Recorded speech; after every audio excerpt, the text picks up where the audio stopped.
Milionaire helps the pregnant woman who was evicted. The sound of the hospital siren echoed in Rowan Hayes' ears as she looked at the results of the pregnancy test in her trembling hands. Positive. As an emergency room nurse at Massachusetts General Hospital in Boston, she was used to delivering life-changing news, but now she was the one receiving it. Dr. Morrison in the emergency room. Dr. Morrison in the emergency room. The metallic voice from the loudspeaker brought her back to reality. Rowan put the test away in her bag and adjusted her light blue uniform, trying to keep her composure. At 26, an unplanned pregnancy was not in her plans, especially after Marcus, her boyfriend of 3 years, had disappeared at the first sign of a more serious commitment. 6 months passed quickly. The growing belly could no longer be hidden under hospital scrubs, and the double shifts were starting to take their toll. Rowan had saved as much as possible, but Boston was not a cheap city for a solo mother. The eviction notice on her apartment in Cambridge was the last straw. That October afternoon, as she walked along Commercial Street in the historic North End, the rain began to fall mercilessly. Rowan took shelter under the marquee of a cafe, a protective hand on her belly, watching the drops form puddles on the cobblestones. That's when a deep, gentle voice caught her attention. "You seem to need this more than I do." A tall man, with gray hair at his temples and an impeccable suit, held out an umbrella in her direction. Lane Thorne, although Rowan still didn't know his name, had piercing blue eyes that seemed to carry untold stories. "Thank you, but I can't accept," she replied, noticing the discreet Rolex on his wrist and the gold Thorne Enterprises brooch on his lapel. "I insist," he smiled, and something in his smile triggered a distant memory in Rowan, something she couldn't pinpoint. "By the way, there's an excellent cafe in here. Can I offer you a cup of hot chocolate? You look like you need to warm up." Under normal circumstances, Rowan would have refused. But there was something familiar about this stranger, a sense of security that she hadn't felt since her adoptive mother, Grace, had died the previous year. The interior of the cafe was welcoming, with exposed brick walls and the aroma of freshly ground coffee. Lane pulled out a chair for her, an old-fashioned gesture that matched her elegant posture. "Lane Thorne," he introduced himself, taking a seat opposite her. "And you are?" "Rowan Hayes," she replied, noticing how he seemed to freeze for a moment on hearing her surname. "Something wrong?" No, I just met someone with that last name a long time ago." He quickly regained his composure. "Are you from Boston?" "Actually, I grew up in foster homes until I was 6, when I was adopted by Grace Hayes in Providence." Rowan didn't know why he was sharing so much with a stranger, but something about him inspired confidence. Lane listened intently, his eyes occasionally straying to Rowan's belly. When she mentioned being a nurse, he seemed especially interested. "I'm expanding the pediatric ward at St. Catherine's Hospital in Newport," he commented. "We always need qualified professionals, and the benefits package includes housing in the hospital complex." Rowan almost knocked over his cup. Newport, Rhode Island, was only an hour south of Boston, and a new position with housing included seemed too good to be true. "Why are you helping me?" she asked directly. Lane paused, as if weighing his words. "Sometimes life gives you a second chance to do the right thing," he replied enigmatically, "even if we don't know exactly why." What Rowan didn't know, and Lane only suspected, was that 26 years earlier, he had been forced to give up his newborn daughter for adoption. A decision imposed by his dying father, who threatened to disinherit not only Lane, but also his younger sister, who depended on the expensive medical care provided by the family fortune. The rain continued to fall outside, but inside the cafe, something was beginning to form. An inexplicable connection between two people whom fate had separated and now, through a series of coincidences, or perhaps not so coincidences, brought back together. "When could it start?" Lane asked, trying to keep his tone professional despite the emotion that threatened to show in his voice. Rowan looked out of the foggy window, observing the city that had been his home for the last few years. Boston held both sweet and bitter memories, but perhaps it was time for a new beginning. Her hand unconsciously caressed her belly, feeling a baby's gentle kick. "Right away," she replied, unaware that she was about to embark on a journey that would change not only her future, but also her understanding of family, forgiveness, and the power of unconditional love. The rain finally began to subside, but the conversation between father and daughter, still unaware of their true kinship, continued, filling the cafe with unspoken promises of new beginnings and second chances. The move to Newport happened faster than Rowan had imagined. In just a week, she found herself unpacking her few boxes in a cozy apartment in the St. Catherine's Hospital residential complex. The space, although modest, had a privileged view of the Atlantic Ocean, with its gray autumn waters lapping against Rhode Island's historic rocks. "Let me help you with this," Lane insisted, taking a heavy box from Rowan's hands. Ever since that meeting in the cafe in Boston, he had been present in a way that intrigued her. For a billionaire CEO, Lane Thorne showed an almost paternal concern that made her question his motives. "Mr. Thorne, you really don't have to," Rowan began, but was interrupted by his gentle smile. "Please, just call me Lane, and it's no trouble," he replied, placing the box on the kitchen counter. "Besides, I want to make sure you and the baby are settled in." There was something in his eyes when he mentioned the baby, a mixture of tenderness and melancholy that Rowan couldn't decipher. It was as if every interaction between them was loaded with hidden meanings, unspoken words hanging in the air like the sea mist that covered Newport that morning. St. Catherine's Hospital was an imposing structure that blended Victorian architecture with modernity. While touring the facilities with nursing supervisor Amanda Chun, Rowan realized she had made the right choice. The pediatric ward, in particular, was being completely renovated under Lane's personal supervision. "He's never been so involved in a project before," commented Amanda, as she showed Rowan around the new neonatal unit. "It's like a personal mission for him." Over the next few weeks, Rowan adapted to his new routine. Mornings started early, with the sound of seagulls and the salty scent of the sea wafting in through the window. Her rounds at the hospital were rewarding, and she discovered that Newport, with its gilded mansions and rich history, had a unique charm that Boston had never possessed. Lane often showed up at the hospital, always finding time to chat with her during his visits. On one particular afternoon, as they shared a coffee in the hospital garden, he began to talk about his past.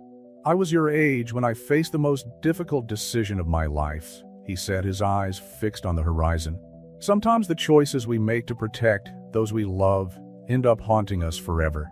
Rowan felt a tightness in his chest, recognizing in it the same pain he carried about his own origins.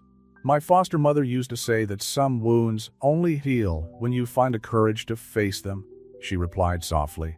A movement in her belly made Rowan smile, bringing her hand to the spot. Lane watched the gesture with an intensity that made her blush. "May I?" he asked hesitantly, holding out his hand. When she nodded, he gently touched her belly, and the baby responded with a vigorous kick. "She's strong," Lane commented, withdrawing his hand as if he had been touched by an electric current. "She?" Rowan asked in surprise. "How do you know it's a girl?" "Just a hunch," he replied, but his smile trembled slightly. "Rowan, there's something I need to tell you." At that moment, Lane's beat sounded, interrupting what could have been a crucial revelation. He checked the message and his face changed. "I have to go. Emergency meeting with the council." As she watched him hurry away across the garden, Rowan couldn't help feeling that she was on the verge of discovering something important. The coincidences that had brought her there, the meeting in the rain, the job offer, Lane's constant presence, were beginning to form a pattern that she still couldn't fully understand. That night, alone in her apartment, Rowan found an old shoebox that held her few childhood memories. Among yellowed documents and faded photographs, there was her original birth certificate, with blank spaces where the names of her biological parents should have been. Her fingers traced the printed letters, while her mind went back to the expression in Lane's eyes earlier that day.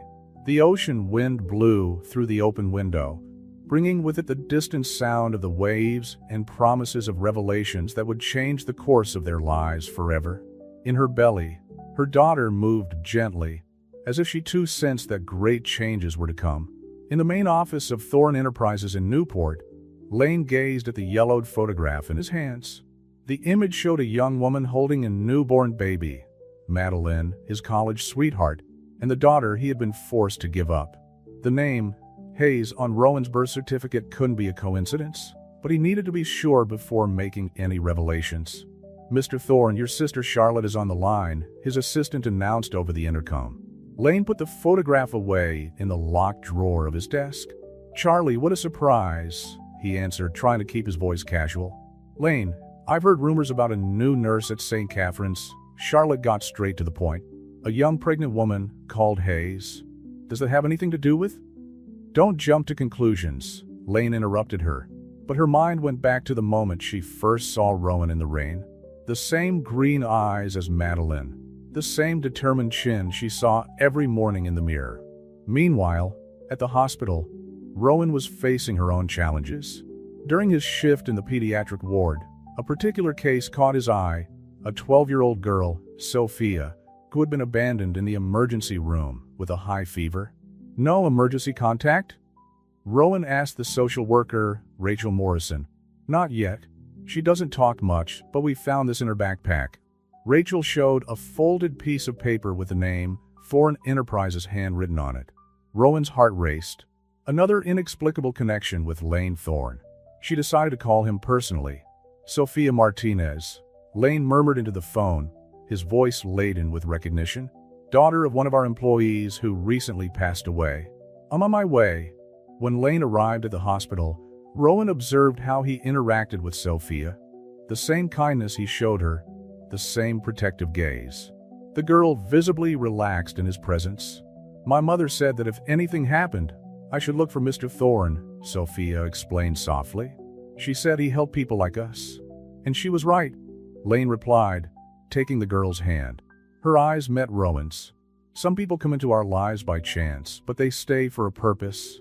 That evening, after his shift, Rowan met Lane in the hospital garden. The sun was setting over the ocean, painting the sky in shades of pink and gold. "How do you always seem to know when someone needs help?" she asked, taking a seat next to him. Lane hesitated before answering. "Maybe because I needed help once myself, but no one was there." He paused, choosing his next words carefully. "Rowan, have you ever looked for information about your birth parents?" The question took her by surprise. "Only what's on my birth certificate." "Why?" "Sometimes the past is a unique way of finding us," he replied enigmatically. 26 years ago, I met a woman called Madeline Hayes." Before he could continue, they were interrupted by Amanda Chun, running towards them. "Rowan, we need you in the emergency room. Sophia is having a crisis." The next few hours were a whirlwind. Sophia's condition stabilized, but the incident left Rowan physically and emotionally exhausted. When she finally got home, she found an envelope under her door. Inside was a letter from Lane. "There are stories that need to be told at the right time. When you're ready, there's something important I need to share with you." Rowan fell asleep with the letter beside her, dreaming of fragments of memories that were not her own. A young mother, a reluctant father, and decisions made in desperate times. In her belly, her daughter moved restlessly, as if sensing her mother's turbulent emotions. At the Thorne mansion, Lane spent sleepless nights looking at old photographs and documents. Charlotte was right. It couldn't be a coincidence. But how could she tell the truth without risking losing the trust she was building with Rowan? Fate had brought his daughter back into his life, but the timing for revelations had to be perfect. For now, he would continue to be her mentor, her silent protector, gathering courage for the moment when all the secrets would come out. The sound of hurried footsteps echoed through the corridors of St. Catherine's as Rowan rushed towards the neonatal ICU. A premature baby had just arrived, and his vital signs were critical. Her own movements were slower now, with the 7-month pregnancy limiting her agility, but the urgency of the situation drove her on. SATs at 85% and falling. One of the residents reported, his hands shaking slightly as he tried to intubate the newborn. "Leave it to me." Rowan took control with the calm that years of experience had given her. His fingers moved with precision, and within seconds the baby was stabilized, his weak cries filling the room with relief. Amanda Chin watched from the doorway, a discreet smile on her lips. "That's why Lane was so insistent on bringing you onto our team," she commented, making notes on her clipboard. "He has a sixth sense for talent." The mention of Lane's name made Rowan think of the mysterious letter that was still on his bedside table. There was something about the way he looked at it, especially during his frequent visits to the pediatric ward, that seemed to carry the weight of undisclosed secrets. After his shift, Rowan found a notification on his cell phone, an invitation from Lane to dinner at his mansion that evening. "There are important matters we need to discuss," the message read. Her heart raced, remembering the interrupted conversation about Madeline Hayes. The Thor Mansion was an impressive building by the sea, reminiscent of the old summer houses in Newport. The chauffeur Lane had sent led her through ornate gates to a circular entrance with a central fountain. "Welcome," Lane greeted her at the door, wearing a navy blue sweater that brought out the color of her eyes. The same eyes that, Rowan was beginning to notice, were strangely similar to his own. The interior of the house was elegant but cozy, with large windows that framed the ocean. In the dining room, the table was set for two, but Lane led her first to his study on the second floor. "Before dinner, there's something I need to show you," he said, his voice betraying an unusual nervousness. From a locked drawer, he pulled out an old folder and a photograph. Rowan sat down, feeling the baby move restlessly in her belly, as if sensing the tension in the air. The photograph showed a young woman holding a newborn baby. The date on the back, 26 years ago. "This is Madeline Hayes," Lane began, his voice breaking. "The in college. She was a scholarship student at Yale, studying literature. I was the rebellious heir to Thorne Enterprises." Rowan picked up the photograph with trembling hands. The woman had the same green eyes, the same face shape. "When she got pregnant, my father was dying of cancer," Lane continued. "He threatened to cut off not only my inheritance, but also the fund that paid for my younger sister Charlotte's experimental treatment." "Madeline," his voice faltered. She understood the impossibility of the situation. "We decided to give the baby up for adoption." The world seemed to spin around Rowan. The pieces of the puzzle began to fit together. Lane's interest in his life, the coincidences, the feeling of familiarity. "I've looked for years," Lane said softly. "When you mentioned your surname that day in the rain, I had a DNA test done discreetly with the coffee cup you used. The results came back yesterday." Rowan stood up abruptly, staggering slightly. Lane moved to support her, but she held up a hand, keeping her distance. "All this time, the job, the apartment," her voice trembled. "Was it all planned?" "No," Lane answered quickly. "The meeting was genuine. But when I suspected who you were, I couldn't let you get away again." "What about my mother?" "Madeline?" Rowan asked, dreading the answer. Lane's face darkened with pain. "She died in a car accident 2 years after she was born.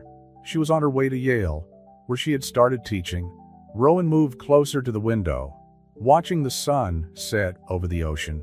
Her hands rested on her protruding belly, thinking of her own daughter to come, of the choices parents make, of the circumstances that shape destinies. "I understand why they did what they did," she finally said, turning to Lane. "Grace, my adoptive mother, gave me a wonderful life. But it still hurts," Lane added softly.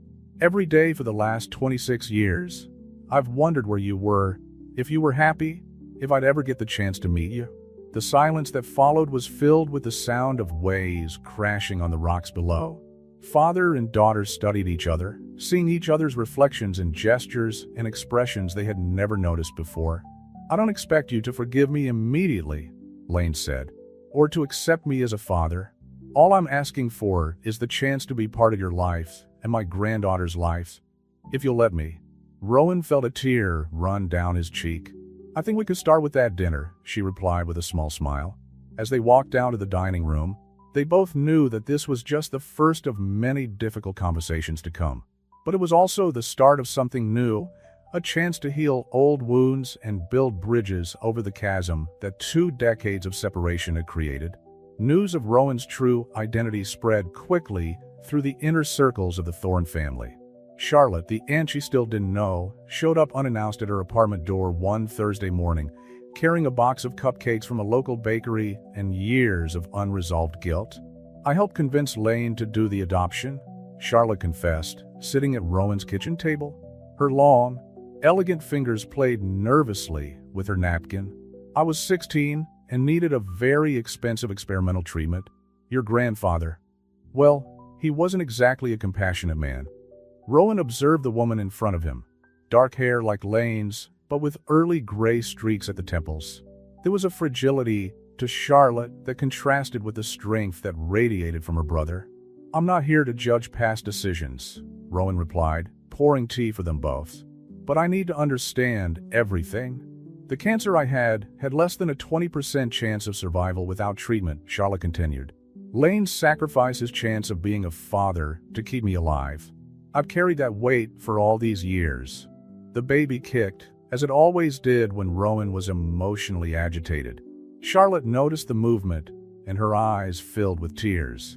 "May I?" she asked, holding out her hand hesitantly. When Rowan nodded, Charlotte touched her belly reverently. "A thorn girl. Lane must be on cloud 9. We're still getting to know each other." Rowan chose her words carefully. "It's complicated. Life is rarely simple in our family." Charlotte smiled sadly. "But Lane, he never gave up on finding you. He has an entire room in the mansion with files from private investigators he's hired over the years."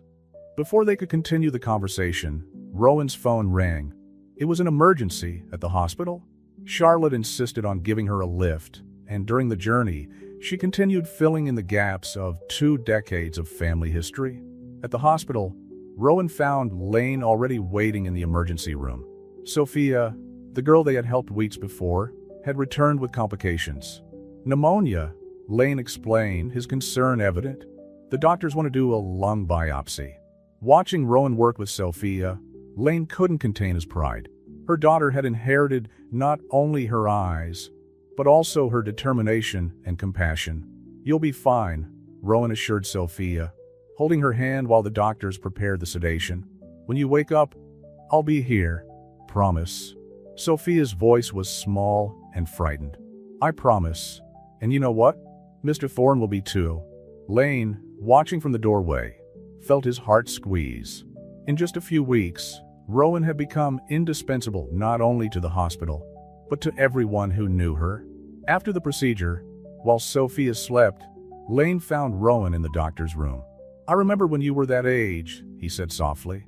"Madeline sent a photo of you anonymously. You were on a swing laughing.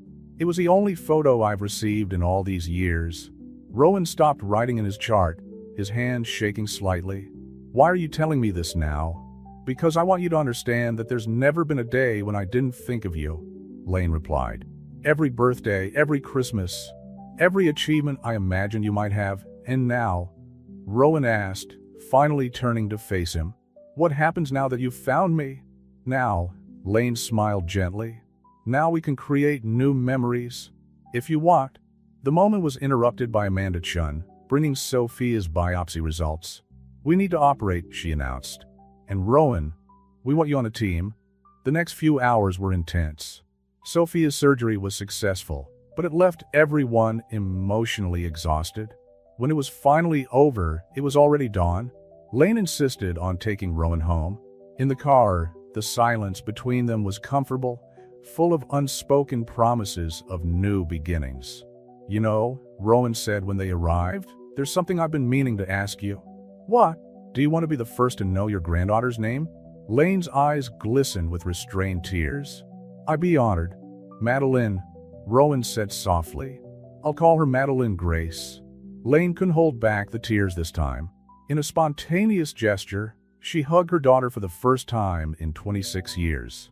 And there, in the soft light of dawn, father and daughter began to weave the first threads of a new family story. As winter approached Newport, Rowan's life changed as quickly as the landscape around him. The adjustment to the idea of Lane as his biological father progressed in small moments.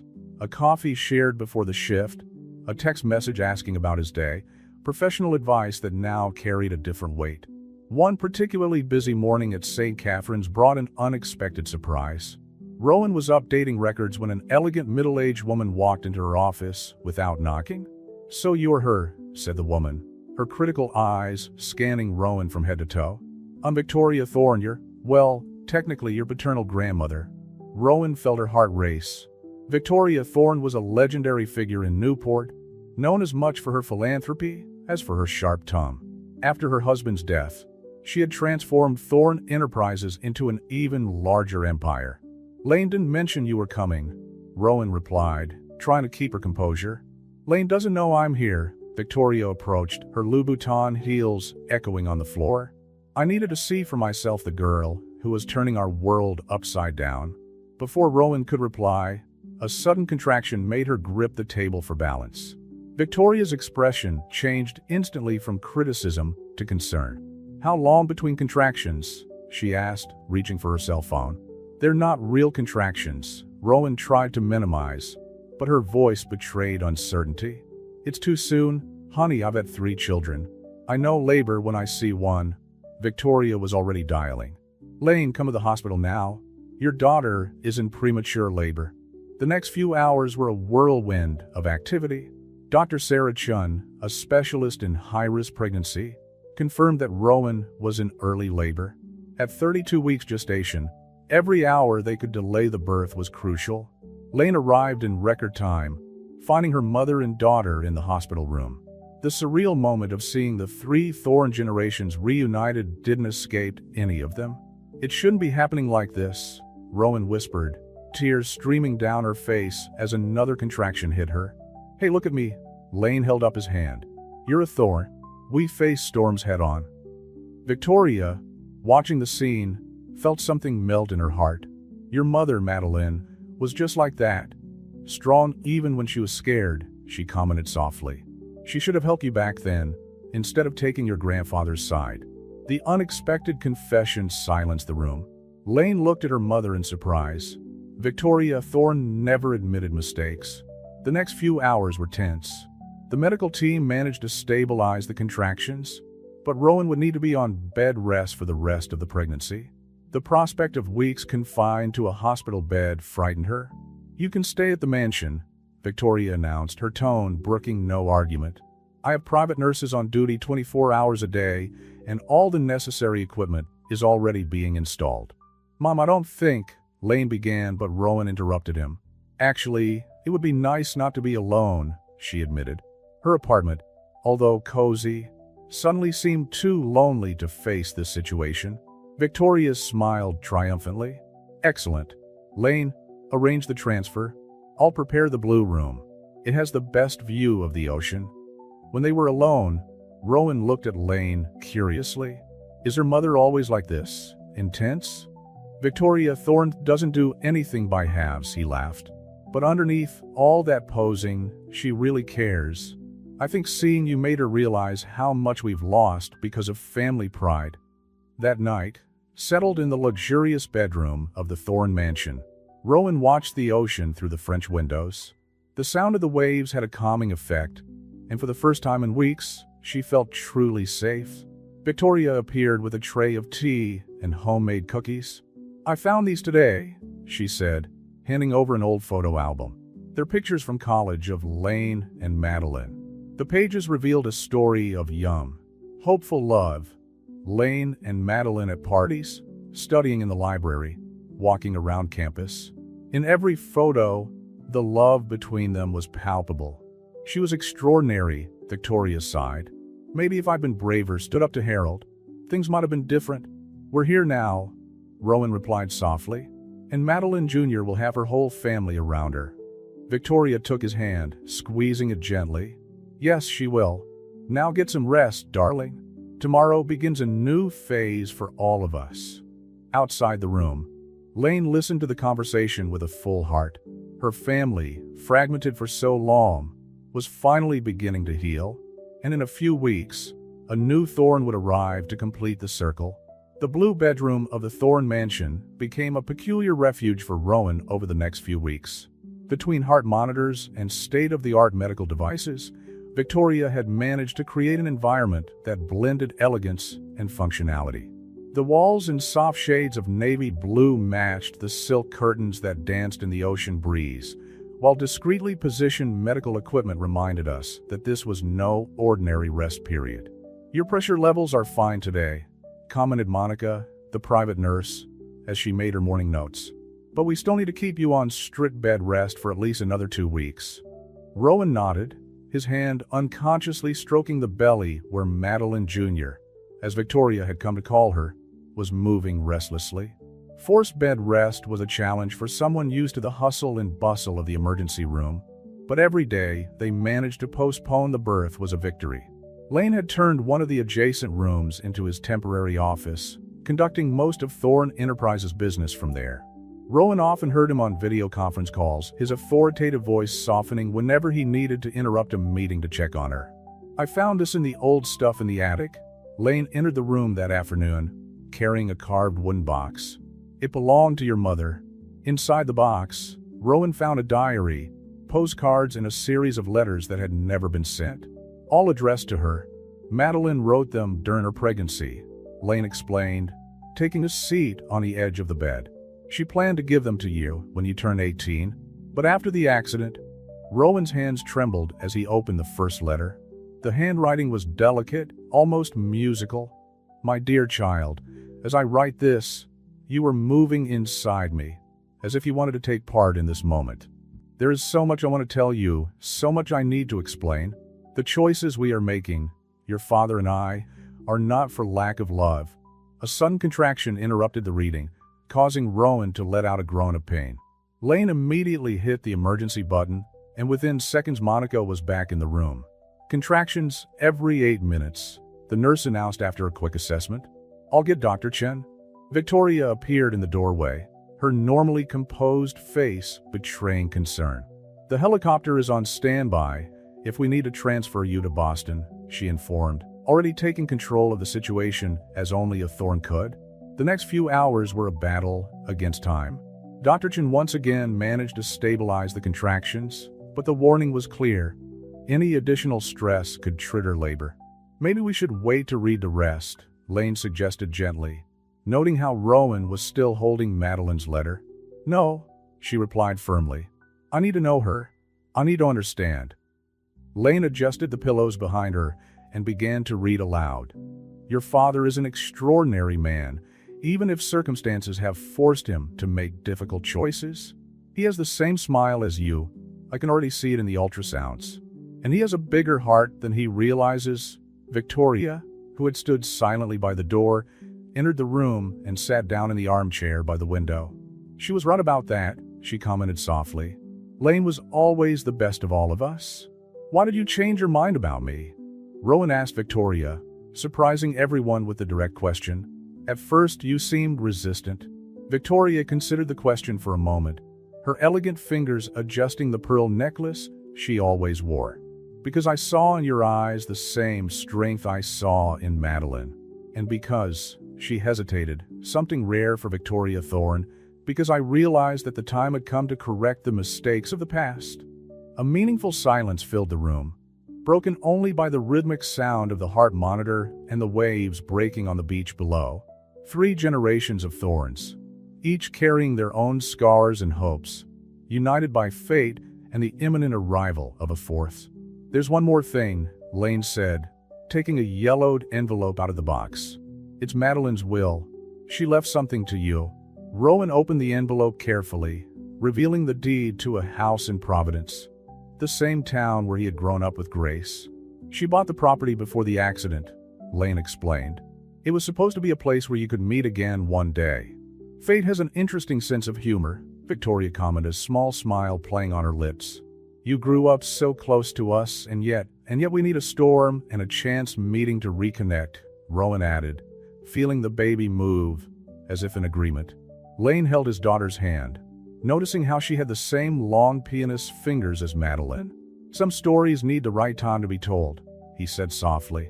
"And some families need the right time to find each other." The medical monitors were blinking softly in the blue room when a knock on the door interrupted the reading of Madeline's letters. Charlotte entered carrying an old shoebox, her face marked by an unusual determination. "I found these in the Foundation's storeroom," she announced, taking a seat next to Rowan's bed. "They're records of the projects Madeline had planned for the Children's Hospital before the accident." Lane immediately recognized the handwriting on the outside of the box. "St. Catherine's was her dream," he explained to Rowan. "She wanted to create a space where no family had to choose between medical treatment and financial stability."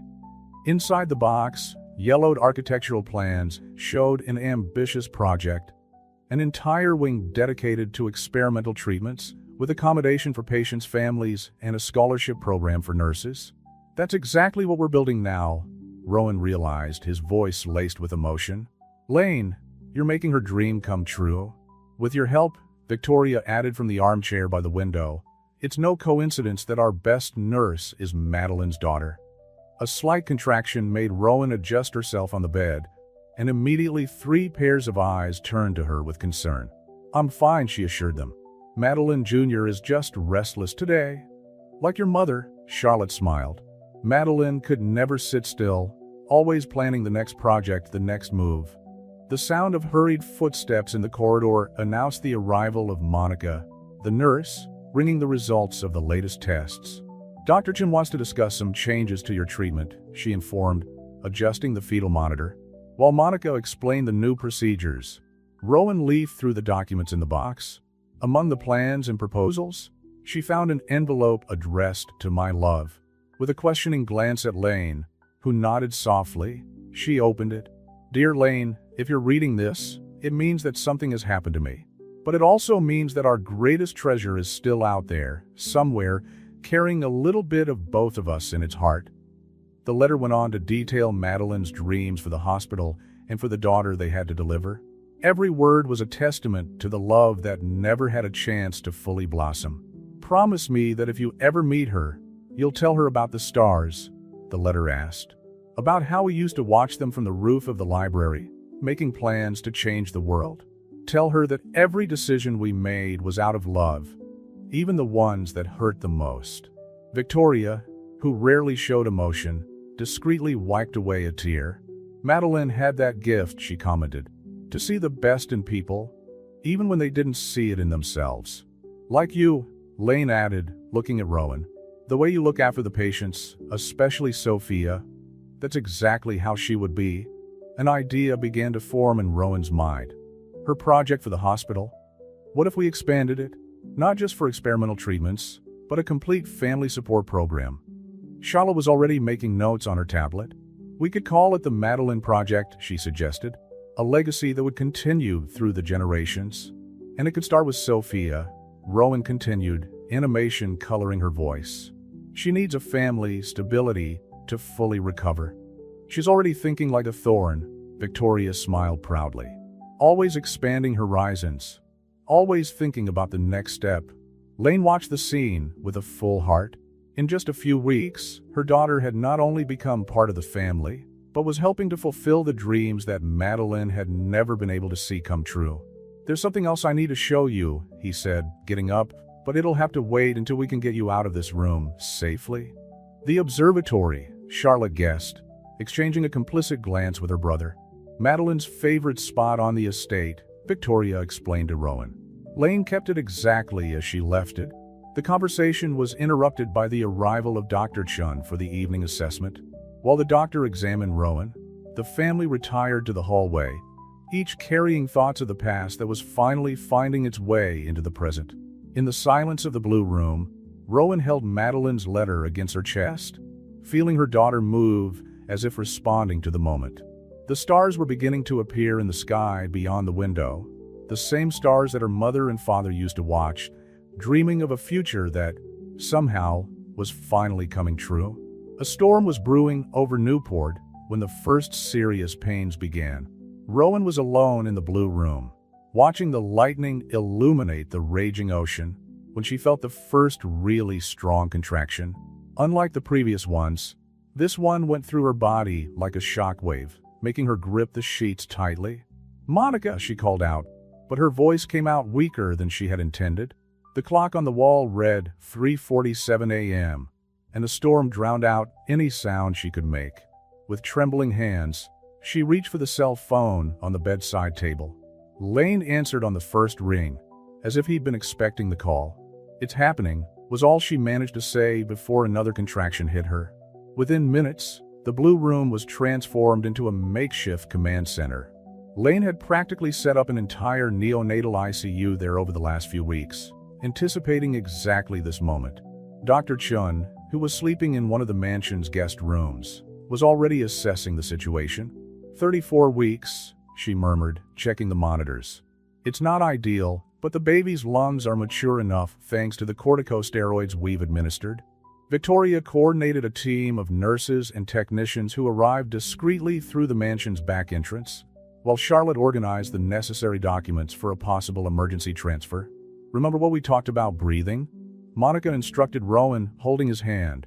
Focus on my voice. Between the increasingly frequent contractions, Rowan picked up fragments of conversations around her. The storm had closed the airport, making it impossible to use the helicopter. It would take too long for the ground ambulance to reach the nearest hospital with a neonatal ICU. We're going to have to do it right here, Dr. Chen decided after checking the dilation once more. The baby is determined to be born now. Lane seemed torn between panic and the need to stay strong for his daughter. Are you sure we have everything we need here? You've turned this room into a hospital, son, Victoria replied, already wearing a surgical mask. Madeline will be born in the same place where her grandmother was born almost 80 years ago. The mention of her maternal grandmother made Rowan reach for Madeline's letters, which were still on her bedside table. Lane, she called out between gasping breaths. Promise you'll read them all to her? That you'll tell her about the stars? I promise, he held her hand, unshed tears shining in his eyes. And we'll create new stories to tell too. The next few hours became a synchronized dance of medical professionals, sophisticated equipment, and a family united by extraordinary circumstances. Charlotte was in constant contact with St. Catherine's, where Sophia was anxiously awaiting news about her sister baby, as she had begun to call Rowan's daughter. One more time, Dr. Chen instructed. You're almost there. With one last heroic effort, Rowan brought her daughter into the world. The cry, although not very loud, was the most beautiful sound anyone in the room had ever heard. Madeline Grace Thorne, Lane announced, his voice broken, as the medical team carried out the first procedures. Welcome to the family, little one. Victoria, normally so composed, wept openly as she watched her great-granddaughter being placed in a state-of-the-art incubator, equipment she herself had provided weeks earlier. She's got her mother's eyes, Charlotte commented softly, noticing how the newborn, even though premature, was already showing the hallmarks of the Thorne family. The storm outside was beginning to subside, as if it had fulfilled its role of keeping everyone together for this moment. The first rays of the morning sun were beginning to penetrate through the windows of the blue room, creating a spectacle of light over the still churning ocean. There's something I need to show you, Lane said to Rowan, once everything had stabilized. With Monica's help, he brought a wheelchair close to the bed. But I can't get up yet, Rowan protested weakly. Trust me, he smiled, that smile she now recognized as her own. With extreme care, and after Dr. Chen's approval, they helped her into the chair. Lane led her through a corridor to a door she had never noticed before. When she opened it, Rowan lost her breath. It was the observatory Charlotte had mentioned, a glass dome with a panoramic view of the sky and the ocean. On the walls, black and white photographs showed a young Madeline Hayes, smiling at the camera with an old telescope. This was her favorite place, Lane explained, positioning Rowan's chair under the dome. She said that here, under the stars, everything seemed possible, even the most unlikely beginnings, Rowan added, remembering the words in her mother's letters. The sun was fully up now, painting the sky in shades of pink and gold. In the blue room, their daughter, the youngest Thorne generation, was beginning her own journey, protected by the love of a family that fate had brought together in unexpected ways. 2 weeks after Madeline's dramatic birth, the routine at Thorne Manor had settled into a new rhythm.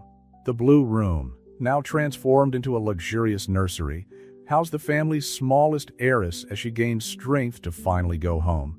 The results are excellent, Dr. Chen announced during her morning visit, examining Madeline's latest tests. She's responding better than expected for a premature baby. Rowan, who spent most of her time in a recliner next to the incubator, smiled at the news. The recovery from her own surgery was progressing well, allowing her to take an active part in caring for her daughter. I think she's drawn on the Thorne resilience, Lane commented, entering the room with a pile of documents. And speaking of Thorne, there's something we need to discuss. Victoria and Charlotte joined them, creating a small impromptu family council around the incubator. Lane held out the papers to Rowan, legal documents with the Thorne Enterprises letterhead. "These are succession documents," he explained. "I want to make it official that you and Madeline are the rightful heirs to the company and the foundation."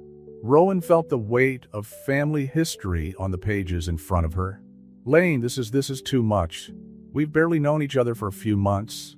"But you're my daughter," he replied firmly. "And more importantly, you understand the vision Madeline, your mother, had for the future of St. Catherine's. I can't think of anyone better to carry on that legacy." Victoria snorted softly, attracting everyone's attention. "There's one more thing," she said, removing a velvet box from her handbag.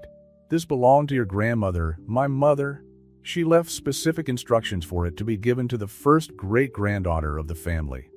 Inside the box, a delicate necklace of sapphires and diamonds sparkled in the morning light. "It's known as the Tears of the Ocean," Victoria explained. "It's been in the family for 5 generations." "How would she know?" Rowan asked, touching the stones gently. "Your grandmother always said that some things are written in the stars," Charlotte smiled. "Like the fact that you found your way back to us." A soft sound from the incubator interrupted the moment. Madeline had woken up and was watching the scene with curious eyes, as green as those of her mother and grandmother.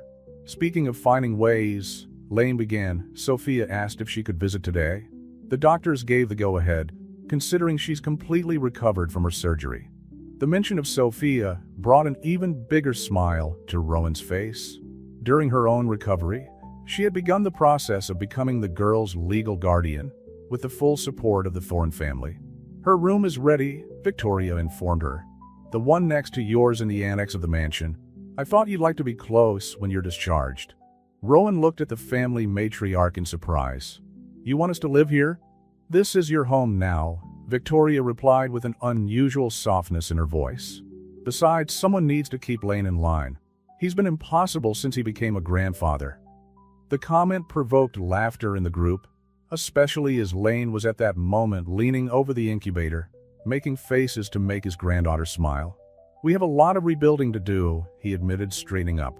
"But we also have time now, and resources to fulfill the dreams Madeline had for the hospital." Charlotte already had her tablet in hand, showing the updated plans for the Madeline project, the expansion of St. Catherine's that would include not only the renovated pediatric ward, but also a support center for families in vulnerable situations. "Sophia will be our first official resident," she explained, "a pilot program that we hope to expand to help other children in similar situations." The sound of footsteps in the hallway announced Monica's arrival with more test results. "Sorry to interrupt," she smiled, "but I think we have more good news. The latest tests indicate that Madeline could be discharged in 3 days." The news was greeted with a mixture of joy and apprehension. Leaving the safety of the blue room meant facing the real world. The press, who would surely be interested in the story of the lost Thorne heiress, the responsibilities that would come with the new role in the company, the challenges of integrating Sophia into the family. One thing at a time, Lane seemed to read her thoughts. "First, let's get our little girl home. The rest we'll sort out together." Victoria approached the incubator, watching her great-granddaughter with watery eyes. "You know, Madeline, your mother used to say that the greatest blessings come disguised as storms." I think she was right. At that moment, as if answering her great-grandmother, little Madeline opened a toothless smile that lit up the whole room. It was a smile that carried promises of bright futures and stories yet to be told. The day Madeline was discharged from hospital dawned with a golden glow typical of Newport. Sophia arrived early at the Thorne mansion, carrying a teddy bear almost bigger than herself, a present she had carefully chosen for her new sister. "Can we take her to see the garden today?" Sophia asked anxiously, as she helped Rowan organize the last few things in the blue room. "First, we need to go through Dr. Chun," Rowan smiled, adjusting the little dress that Victoria had made especially for the occasion. "But yes, today Madeline is going to see your house." Lane appeared at the door, wearing an impeccable suit despite the early hour. "The council is meeting," he announced. "They want to officially meet the new Thorne heiresses." The news made Rowan freeze momentarily. Since the presentation of the succession papers, she had been struggling to reconcile her identity as a dedicated nurse with her new role as heiress to a business empire. "It doesn't have to be today," Lane added quickly, noticing her hesitation. We can wait until you feel ready. No, Rowan replied, surprising herself with the firmness in her voice. Today is about new beginnings, isn't it? Let's do this right. Victoria entered the room at that moment, carrying the Tears of the Ocean necklace in her hands. I thought you might like to wear this today, she said, helping Rowan put it on. Your grandmother used to say that these sapphires carry the strength of all the Thorn women who came before us. As they prepared for the meeting, Charlotte coordinated a small team that transformed the mansion's winter garden into a welcoming space to welcome Madeline on her first day at home. The old Victorian conservatory had been renovated with comfortable furniture and discreetly positioned medical equipment, a smooth transition from hospital to home. The board members are arriving, Monica reported, after checking Madeline's last vital signs. And Dr. Chan is already on her way for the final assessment. The board meeting was surprisingly intimate. The directors of Thorn Enterprises, many of whom had worked with Rowan's grandfather, watched with genuine interest as Lane formally introduced his daughter and granddaughter. The future of the company, he declared, is not just in our investments or expansions. It lies in our commitment to the legacy of care and compassion that Madeline Hayes dreamed up for St. Catherine's. Rowan, holding her daughter in her arms for the first time outside the incubator, felt the weight of the responsibility and opportunity that lay ahead. I intend to honor not only the Thorn name, she told the board, but especially the work my mother started. The presentation of the expanded project to the hospital was met with unanimous approval. The story of Sophia, who watched everything quietly at Charlotte's side, served as a perfect example of the need for a more comprehensive family support program. Every child deserves a chance, Rowan continued, exchanging a meaningful glance with her future adopted daughter. Just like I had, thanks to Grace Hayes, and now again, thanks to the Thorn family. After the meeting, as the family gathered in the winter garden for the first truly private moment of the day, Victoria surprised everyone with an announcement. I found these in the old boxes in the attic, she said, revealing a photo album that no one had seen before. These are photos of the original construction of St. Catherine's. And look who's here. The photograph showed a young Grace Hayes, Rowan's adoptive mother, working as a volunteer during the construction of the hospital. Next to her, a pregnant Madeline Hayes was smiling at the camera. Did they know each other? Rowan asked, her voice barely containing her emotion. More than that, Victoria explained softly. Grace was one of the first people Madeline confided in when she found out she was pregnant. She promised to keep an eye on you in case anything happened. The revelation hit Rowan like a wave. Her adoption by Grace hadn't been a coincidence. It had been the last promise kept from one friend to another. Lane moved closer, placing a comforting hand on her daughter's shoulder. Some stories take decades to be completely told, he said, but each part has its purpose. Sophia, who had been quiet throughout the revelation, finally spoke up.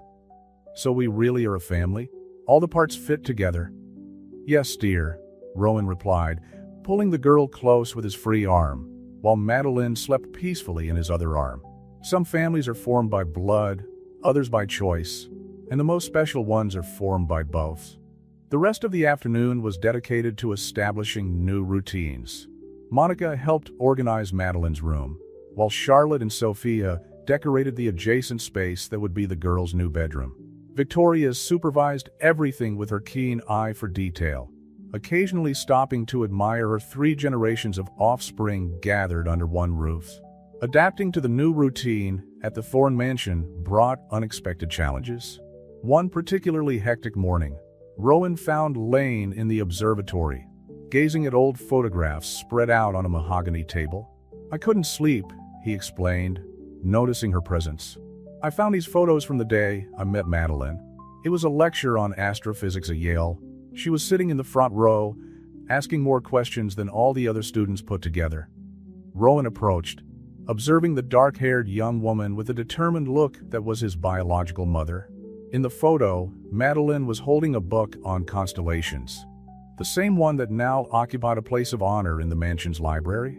The Madeline project is ready to begin, Charlotte announced, entering the observatory with a folder of documents.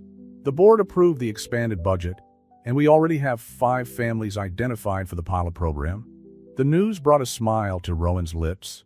The program, inspired by Sophia's story, would offer housing and full medical support to families with children undergoing treatment at St. Catherine's. Speaking of Sophia, Victoria appeared at the door. She's helping Monica prepare Madeline for her first official appointment at the hospital. That little girl has a natural gift for looking after babies. The comment provoked a wave of emotion in Rowan. Sophia's adoption process was progressing rapidly, thanks to the Thorns' influence and the obvious connection between her and the girl. "I found something interesting in the Foundation's archives," Charlotte continued, pulling a yellow document out of her briefcase. "It's a letter of recommendation that Madeline wrote to Grace Hayes, supporting her application to the hospital's nursing program." "So it wasn't just the adoption," Rowan muttered, picking up the letter carefully. "Grace followed in Madeline's footsteps even at the hospital." "Your adoptive mother kept her promise in every way possible," Lane commented, his voice laden with gratitude.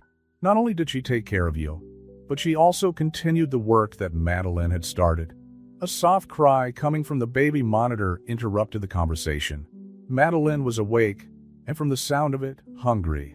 Rowan went to the bedroom, where she found Sophia already nursing the little one. "I taught her a lullaby," she explained proudly. "The one you used to sing to me in hospital." The moment was captured by Victoria, who silently photographed every meaningful family interaction, creating a new album of memories to replace the lost years. Dr. Morrison called, Monica reported, entering the room. "He wants to discuss the possibility of expanding the Madeline project to include a research program into experimental pediatric treatments." The mention of the research project reminded Rowan of another document he had found among his mother's things, a draft proposal for a Center for Advanced Studies in Pediatric Medicine. "She thought of everything," Lane commented, watching her daughter breastfeed Madeline. "Every aspect of the hospital we're building now, she had already visualized decades ago. And now we have the chance to make her dreams come true," Charlotte added, already making notes on her tablet. "With a few updates of the 21st century, of course." The morning progressed with preparations for the hospital visit. St. Catherine's had become a symbol of new beginnings for the family. The place where past and present met, where old promises were fulfilled and new dreams took shape. "We need to stop by the observatory before we leave," Lane suggested when everyone was ready. "There's a tradition I want to start at the observatory." He turned on the old telescope that Madeline loved so much. "Every great journey deserves a guiding star," he explained, adjusting the instrument. "Your mother used to say that the stars are silent witnesses to our promises." Victoria, watching the scene, smiled approvingly. "Some traditions are worth keeping," she commented, adjusting the sapphire necklace around Rowan's neck. "Especially those that connect us to the ones we love." Little Madeline, safe in her mother's arms, gazed with fascination at the telescope, her green eyes, so similar to those of the grandmother she had never met, shining with curiosity. "For many new beginnings under the same stars," Lane proposed, his voice laced with the emotion of the moment. It was a new chapter in the Thorn story, written not just with ink and paper, but with love, forgiveness, and the promise of a future built on the dreams of the past. 3 months after Madeline's arrival at the Thorn Mansion, St. Catherine's Hospital celebrated the official opening of the first phase of the Madeline Project. The main auditorium was packed with staff, beneficiaries, and members of the medical community, all eager to witness the realization of a dream that began decades ago. Rowan adjusted her Tears of the Ocean necklace as she went over her speech. As director of the new program, she would be the first to speak, representing not only the Thorns, but also the legacy of 2 extraordinary women, Madeline and Grace Hayes. "Are you nervous?" Lane asked, approaching with Madeline in her arms. The baby, now 3 months old, looked especially elegant in a dress that matched her grandfather's suit. "A little," Rowan admitted, smiling as she saw Sophia helping Victoria arrange the last flowers on stage. The girls' adoption had been finalized the week before, making official what their hearts had known for months. "I found something this morning," Charlotte said, entering the makeshift dressing room with a yellowed envelope. "It's a letter Madeline wrote to the hospital board, defending the need for a program like this." The letter, dated a few days before the fatal accident, detailed a vision that was now finally taking shape. Rowan recognized passages that he had unconsciously incorporated into his own proposal for the project. "The stars guide us in mysterious ways," Monica commented, entering to inform him that the auditorium was ready. As head nurse of the new program, she had become an indispensable part of the Thorne family. The event began with a video showing the history of St. Catherine's, including recently discovered photos of Madeline and Grace working together in the early days of the hospital. The audience fell completely silent when Rowan took to the stage. 26 years ago, she began, her voice steady despite her emotion. Two extraordinary women shared a dream. They believed that quality medical care should not be a privilege but a right, that no family should have to choose between treatment and financial stability. Lane watched her daughter with undisguised pride, recognizing in her posture the same strength she so admired in Madeline. Victoria, sitting in the front row with Madeline Jr. on her lap, discreetly wiped away tears. "Today," Rowan continued, "we're not just inaugurating a new hospital wing. We are inaugurating a concept of holistic care, where we treat not just the illness but the whole family. Where every child has the chance to heal surrounded by love and support." Sophia, now officially a Thorne, stood up to introduce the first group of families selected for the program. Each story echoed her own journey: children facing complex medical challenges, families fighting to maintain hope. The Madeline Project, Charlotte explained to the audience, offers not only medical treatment, but housing, educational support, and work opportunities for parents. It's a pioneering program that we hope will serve as a model for hospitals across the country. After the formal ceremony, the family gathered in the hospital's new therapeutic garden, a serene space inspired by the observatory at Thorne Manor. A modern telescope, a special donation from Lane, would allow young patients to explore the same stars that so fascinated Madeline. "Your mother would be proud," Lane said softly to Rowan, as they watched Sophia show the telescope to some of the children in the program. "Not just of the project, but of the incredible woman you've become." Victoria approached, still carrying Madeline. "And speaking of pride," she smiled, "I think someone wants to be part of this historic moment." The baby, as if she understood the importance of the occasion, offered one of her brightest smiles. "Sometimes I wonder," Rowan reflected, cradling her daughter in her arms, "if all this wasn't orchestrated somehow. The meeting in the rain, Sophia, even the storm on the day Madeline was born." "Your mother always said that the universe has its own timing," Charlotte commented, joining the group. "That some stories need time to find their way." Monica came up with some surprising news. Dr. Morrison has just confirmed 3 hospitals have already shown interest in implementing programs similar to the Madeline Project. The news was greeted with emotional smiles. Madeline Hayes' dream had not only come true, but was about to expand beyond Newport, touching lives she had never met, but somehow always knew she would help. On Madeline Jr.'s first birthday, the Thorne Mansion glowed with a celebration that was both a tribute to the past and a promise for the future. The observatory, now restored to its original glory, had been transformed into a small planetarium for the occasion, with constellations projected onto the vaulted ceiling. "It's exactly as your mother would have planned," Lane commented, watching Rowan adjust the birthday girl's dress, a miniature replica of the one Madeline Hayes wore in the photo from the day she met Lane at Yale. The Madeline Project had exceeded all expectations in its first year. 15 families had already gone through the program, and 3 new hospitals on the East Coast had implemented adapted versions of the initiative. Sophia, now 13, had become a sort of youth ambassador for the project, sharing her story with other children in similar situations. "Dr. Morrison has just arrived with the latest statistics," Charlotte announced, entering the observatory with her inseparable tablet. "The recovery rate for the program's patients is 40% higher than the national average." Victoria, who was overseeing the final preparations for the party, smiled approvingly. "Numbers are important," she said, "but look around. This is real success." She gestured to the families who were beginning to arrive, each with their own story of healing and hope. Monica, now the program's director of nursing, had organized a special presentation, a video documenting the first year of Madeline Jr.'s life alongside the growth of the project that bore her grandmother's name. "I found this morning," Rowan told Lane, handing her a worn envelope.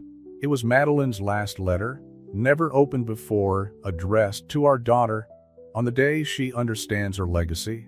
Lane held the envelope with trembling hands. "Do you want me to read it?" Rowan nodded, settling Madeline on his lap. Sophia sat next to her, holding her free hand. Victoria and Charlotte approached, forming an intimate circle in the midst of a celebration. "My dear child," Lane began to read, his voice breaking.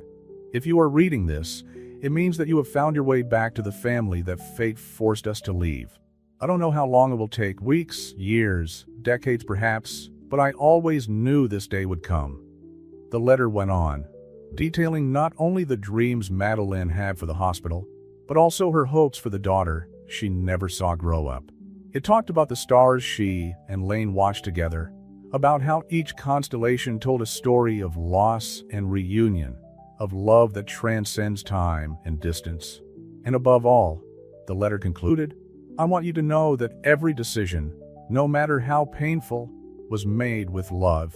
Lane is an extraordinary man, capable of great compassion and strength. I see these same traits in you, even before your birth. Trust him, allow yourself to be loved, and never doubt that you were, are, and always will be the greatest gift life has given us." When Lane finished reading, there wasn't a dry eye in the observatory. Madeline Jr., as if feeling the weight of the moment, stretched out her small hands to her mother's face, wiping away her tears with the innocence that only a child possesses. "She knew," Victoria said softly. "Even back then, she knew that one day we'd all be here." The sound of soft music filled the room. The same tune that Madeline Hayes used to hum while working at the hospital. Charlotte had found an old recording and included it in the celebration. "For new beginnings," Rowan proposed, raising his glass of champagne. "And for the dreams that brought us here. For family," Sophia added, "in all its forms. For the legacy of love," Lane added, looking at his granddaughter who was now playing with the sapphire necklace Victoria had placed around her neck, a thorn tradition passed down to yet another generation. The party continued well into the night, with stories being shared, bonds being strengthened, and new dreams being woven under the same stars that had witnessed Lane and Madeline's love for so long. In the garden of the mansion, a new telescope had been installed, a joint gift from the whole family to Madeline Jr. It was a symbol of continuity, a promise that some stories have no end, only new chapters waiting to be written. "Do you know what impresses me the most?" Rowan commented to Lane, as they watched Sophia teach Madeline how to identify the constellations through the telescope. "How everything fitted together perfectly, as if the universe was just waiting for the right moment. Your mother used to say that the greatest love stories are written in the stars," Lane replied, hugging her daughter. "Some just take a little longer to find their way to us." And so, under the starry Newport sky, the Thorne family celebrated not only the first year of their youngest member, but also the extraordinary journey that had brought them together. It was a story of loss and reunion, of broken dreams and new beginnings, of love that transcends time and circumstance, a unique constellation of moments and people shining eternally in the firmament of their lives.